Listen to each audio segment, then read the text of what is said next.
So I didn't have to sign for your order, or I didn't have to agree to anything because I've already had one. You didn't have to agree to anything because my order obligates you. You don't have to. This isn't a contract, I didn't know buddy. who to go to. I didn't know who to go to. You got a lawyer. He went to law school. Don't ask. He Don't wasn't say my you're lawyer at the time of the GPS, but if making payment is fine, I can make retribute. I can pay will all you right do now. that as a favor for us? I mean, I'm not trying to be rude, Your Honor. No, yeah, you are. Zachariah Atterbury. So we said defendant's GPS is deactivated due to failure to pay or report. Okay, that's what we got here, dated November 22nd, 2 weeks ago, which is a mortal sin. Really? Well, I mean, so what is the status of the device? On my ankle still, it gets charged every night. This is the first of my knowledge that was deactivated. It says to pay or report. I mean, I didn't know it's for it. that shouldn't be. Hold on. I mean, that's what the court notes are. He is behind. He owes $1,125. We're going to deactivate him for failure to make payments on his device. That was on 10/14. So it's going on now 2 months. You've been put on notice, sir. And I haven't received. huh?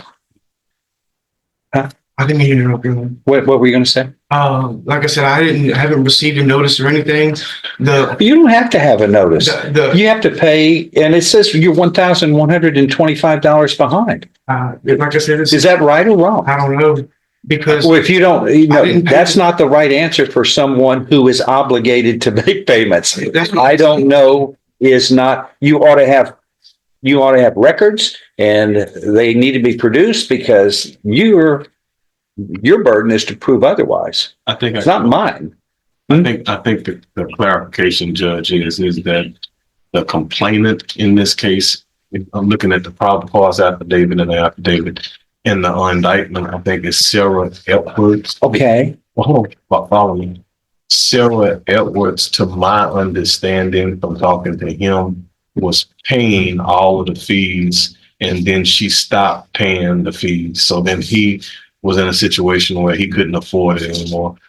But she was. That's the worst. That's the worst story I've heard. no. This is just a true story. If I can, It might be true, but the victim, you were indicted. The victim, you think ought to be paying for your obligations on the GPS device. Am I correct in that thinking? That's what I want to tell you the whole story.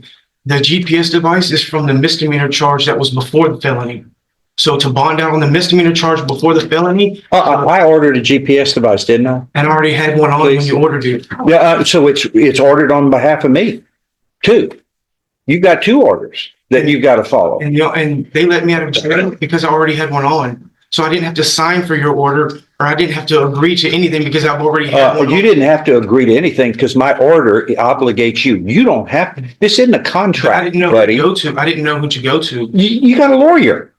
He went to law school.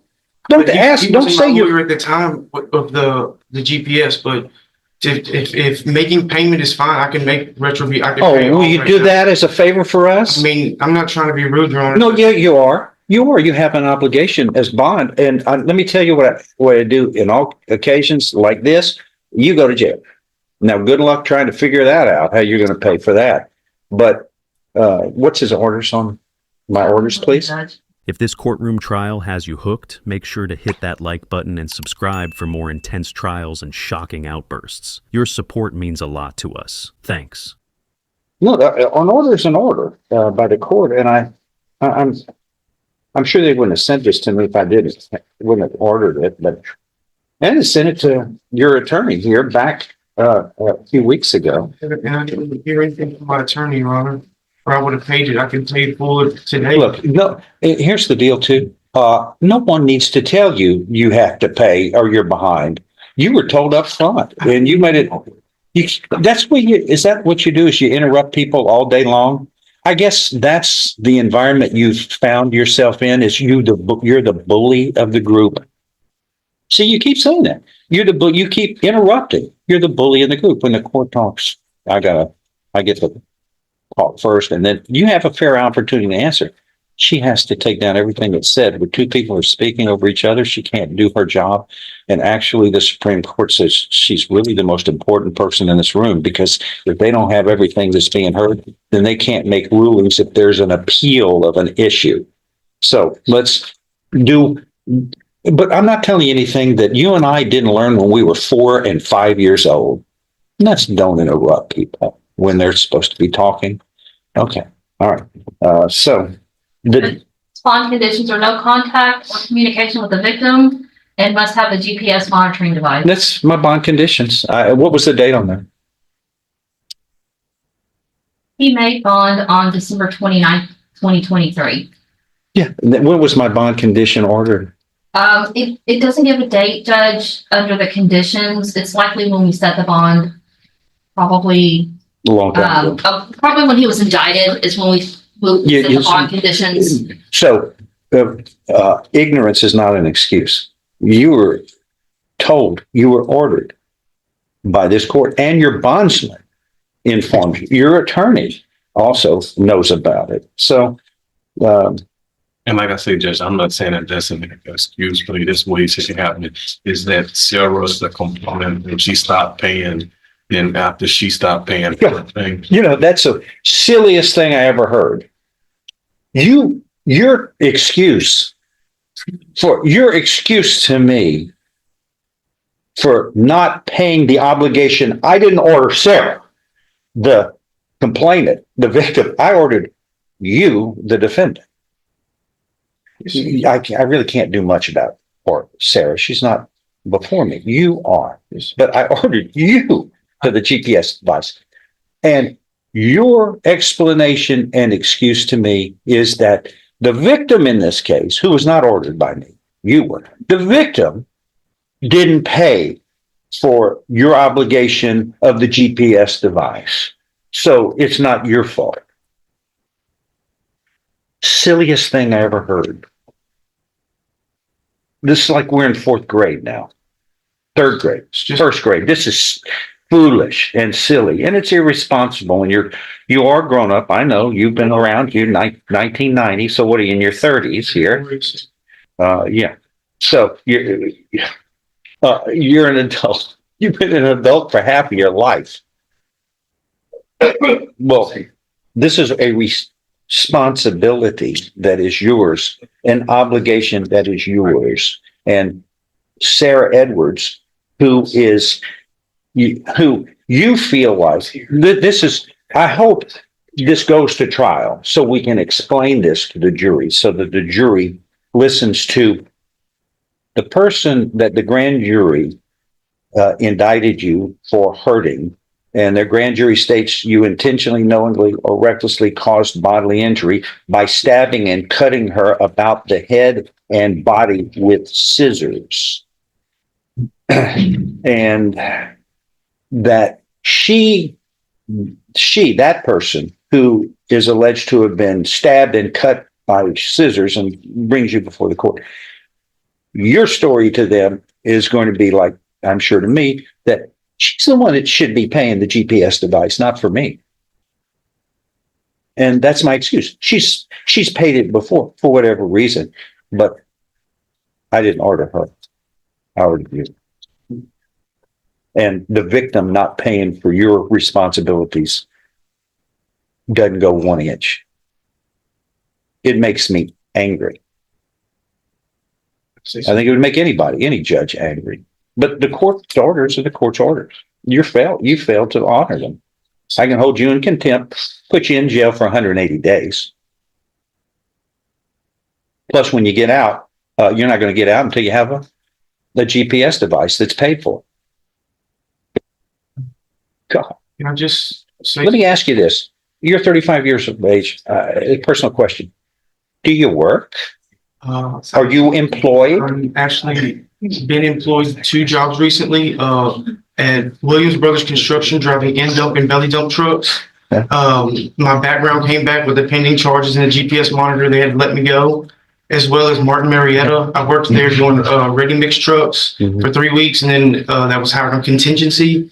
And then when I guess it was time for me to get my own truck, the background came back, and again, the pending charges is Okay. what. You might be surprised to know that the people on bond all have pending charges, criminal cases in this court. There's 5,000 of the people between this lady next door and me, the two criminal district judges.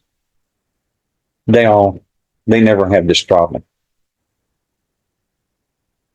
And this is a first in my years as a judge and as a lawyer that you need to cut me some slack, Judge, because the victim was supposed to be paying for my GPS device that you ordered me to have, not me. And it wasn't my obligation or my excuse for not paying it for it's behind is that she didn't pay for it. Sorry, that doesn't work. What else? Just to say, first, I want to apologize for the interrupting. I'm just really nervous right now. Really been trying to get my life on track and do everything right. That's why I'm really scared to go to jail, because I am in the process of looking for a job and everything. As far as taking on the responsibilities, like you said, I'm sure you can tell by my past that I'm not too good at that. And right now, I don't know much about your past, so really I don't. The indictment just says one thing. What you're charged with here is this. You'd see my full arrest. Hold on. With this aggravated assault. I don't know what your arrest situation is, and quite frankly, I'm not really interested in it. I am interested in convictions because I'm funny about the presumption of innocence. I'm going to stand by that. You can be arrested, and period. But you've been charged here with now bond conditions, and these conditions have to be followed. And failure is not an option, and that's for everybody. Failure is not an option because the other alternative is sit it out in jail until we can resolve this. If you're still with us, make sure to like and subscribe to keep up with more shocking courtroom trials. Your support keeps us going. Don't miss out on what's next. But here's another thing is you're not supposed to even have contact with Sarah Edwards. Oh, but how do you work without any contact with her? How do you work her paying for your bills?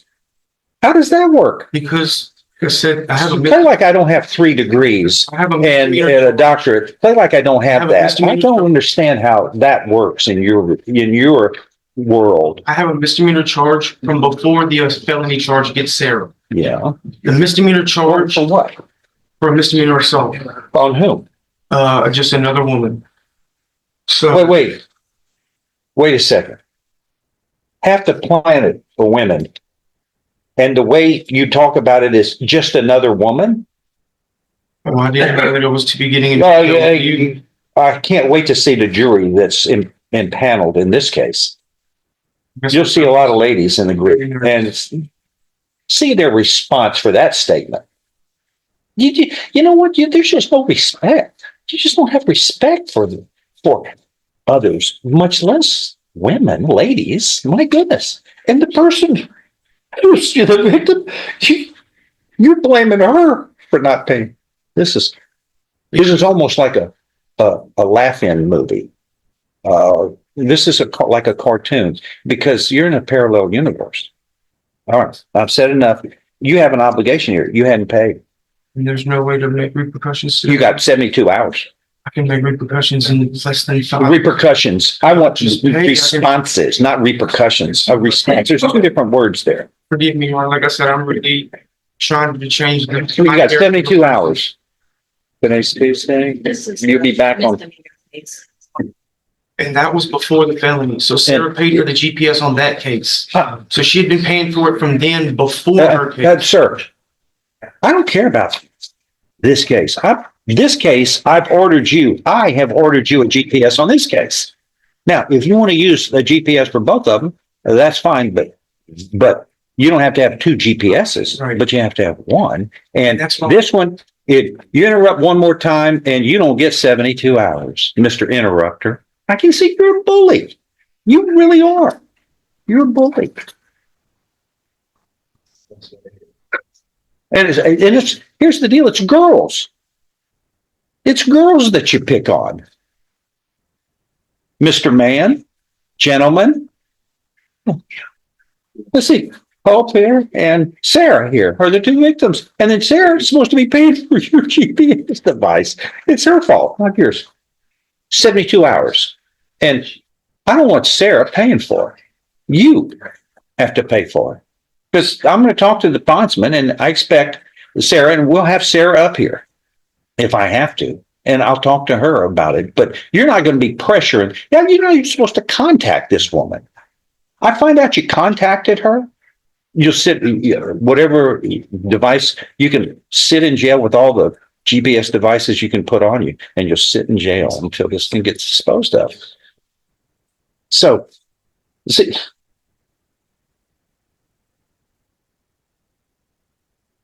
you charged her with one female, with one lady, causing bodily injury to Hope here by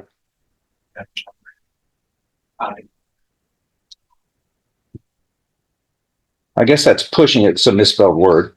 And headbutting the victim at the time of the, y'all had a dating relationship. What kind of intimate love relationship involves headbutting? I'm not familiar with that. I've never tried that with my wife. You think it's funny? It's not. It's indecent. It's not proper for a handle lady. And then the other one here is oh, you stabbed and cut Sarah with the head and body with scissors. And then Sarah, it's her fault that you're not paying, that you don't have.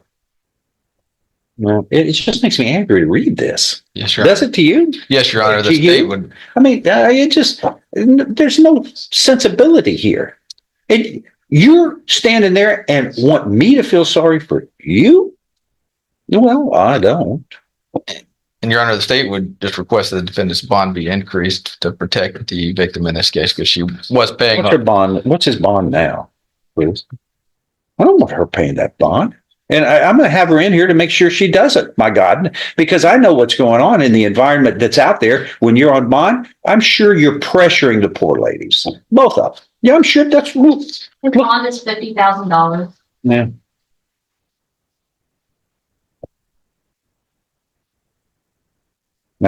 I've been railing on you. I'm saying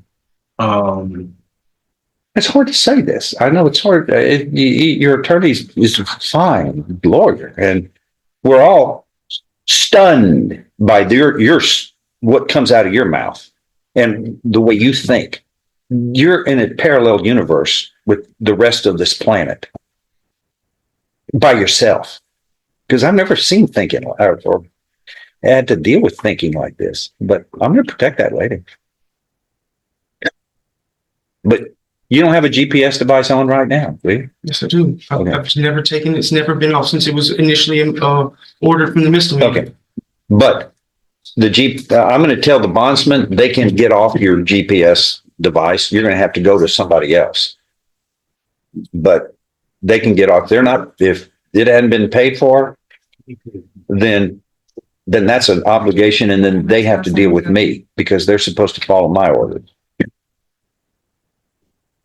But if it hadn't been paid timely, then I'm going to tell them, get rid of it. Take it off. And I want to know, I want to know with the bondsman, and I'll call the bondsman and talk to them. I want to know what the source of that money is. I find out you're getting the money from any victim. Heck would pay. Do you understand? Just look around you. And nobody is on your side on this one. Nobody. You're on your own because you're not thinking right. I want a hearing on Friday to see where we are, and I'm going to talk to the bondsman and see where we are. But you don't have it paid for. I'm ordering it pulled until you pay up front. And I find out that these ladies are paying because of you, Mr. Bully, and that. Can you imagine going to trial with this? This thing's headed for trial. That's what I guess I've said it for trial. And then the district attorney brings this up, which he could, because it's part of your character. And I can guarantee you that that jury is at least 50% females. But no man is sympathetic with you in this situation. No, a decent guy, no decent man. Shame on him. I can't even say that enough, but you're just not thinking about it. There's no way to treat anybody, much less someone you claim you have an intimate relationship with or intimacy with. My goodness, been married 40 years. I can't even imagine thinking that, even thinking such a thing, much less acting it out like you're playing around with. Get a resetting. You don't have contact with this lady, my watch, who's the victim. No, I've never talked to her. I don't care. I'm repeating an order that you don't seem to think about because I ordered you to have a bond, to have a GPS, and your GPS is not paid for. So you didn't follow that. So I expect that you're irresponsible in other ways too. Get a resetting. 3 days, we're going to have a hearing and then we'll air this out. And I want to find out where we are. We're ready to go to jail if you're not going to impress me. Do you understand? Thank you. Thank you. Patrick Lee. Yes, sir. If you want to go on after that one. You didn't beat up a girl or threaten a woman, did you?